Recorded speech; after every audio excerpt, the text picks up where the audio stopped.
I'm Kelsey with Kelsey Freeman Photography, and if you've been struggling how to achieve poses like this with a newborn baby, then stay tuned because I'm going to show you my table posing flow. Now real quick, a few things you're going to want to have on hand for your newborn session to have a successful session is a heater and a white noise like a shusher.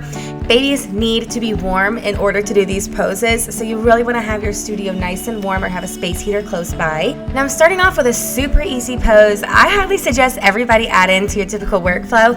Lay baby straight on their back, get several different angles, and you can also do cute things like put their hands behind their head. This is probably the easiest pose you're going to do, and parents always order these photos. Now that I've got this, I am going to snag a quick little video on my phone, but then we're going to go to the bum up pose. I'm going to fill you in a little bit on what I'm using for the bum up pose. So I love to use the Hello Little risers underneath my blankets. That allows me to position baby and raise their little bum up or anything like that without actually touching them. I'm doing everything underneath all of these blankets. Another great posing aid for table posing would be the newborn nest from the Newborn Nerds. So right now I'm putting the biggest piece over to the side where his head is going to be, and then I'm going to flip him over onto his tummy, and then I'll put the other piece under his little feet and butt to kind of lift his little bum up into the air, aka the bum up pose. So I prefer to start by placing the baby's hand under their cheek, just like it's going to be in the pictures, then flip them over and kind of get their legs into position. You want them kind of curling those legs up, and then something else you want to do is kind of scrunch baby into almost a crescent shape somewhat.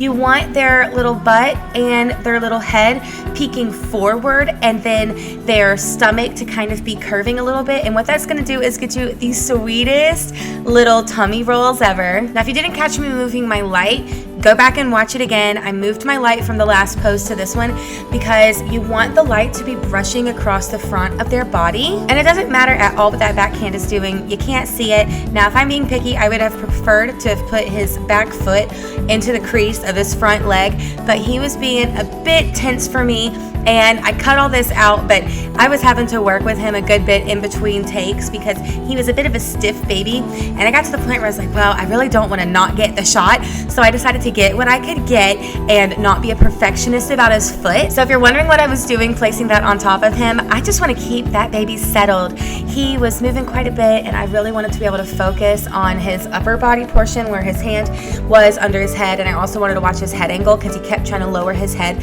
but I really want his head up so I can see that light hitting his face properly.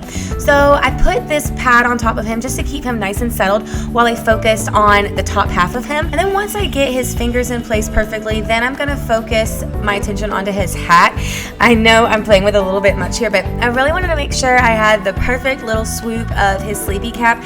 Little details like that go a long way in newborn photography. So if the baby's cooperating and you have a second to perfect the picture, do that. And now I'm gonna remove everything out of the picture because I think he is perfectly posed for the most part. So I'm gonna take everything out, and then I'm gonna get my camera ready while I'm holding his hand in place, and then try to snap a few quick pictures before he moves. So there's this saying that goes in newborn photography, get the shot and then perfect it. So I try to get the shot and then I will perfect it. So you see here, I've moved his little legs over to the back, which is how I prefer them. It was cute having little legs forward, but this to me is like the perfect shot. So I got what I could at first, and then I moved his little legs and snagged the perfect shot. I really love using stuffies with this pose because it gives their arms something to do. And just like that, he is all done with his table posing. So he's doing a little stretch, and then here are some of the other pictures that I got from his session. I was not good about recording his session. All I got really on video was the table posing, but there are some other sweet poses we got during his session. And I'm going to be focusing all my attention on sessions for YouTube. So if you have not started following me yet, go ahead and do so because I'm going to be posting tons of how-to videos coming up soon.